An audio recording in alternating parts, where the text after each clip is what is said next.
দৈনন্দিন 5 ওয়াক্ত ফরজ সালাতে সিজদা করে না, তারা কত বড় অহংকারী চিন্তা করেন। যারা নামাজ পড়ে না, দৈনন্দিন 5 ওয়াক্ত সালাত যে ব্যক্তি পড়ে না, সে ব্যক্তি ইবলিসের অনুসারী।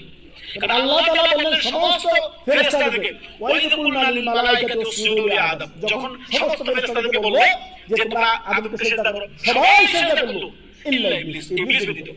ইবলিস আল্লাহর হুকুমকে অমান্য করলো। আর যারা দৈনন্দিন 5 ওয়াক্ত নামাজ পড়ে না, একটা সিজদা দিতে ইবলিস অমান্য করলো। আমি সিজদা দিতে পারবো, সে নিজেকে অনেক বড় দাবি করে, অহংকার করে, অনেক অহংকার প্রদর্শন করে আল্লাহর সামনে। আল্লাহর হুকুমকে অহংকার করলো এবং আল্লাহর হুকুমকে কি করলো? ডিনাই করলো, প্রত্যাখ্যান করলো।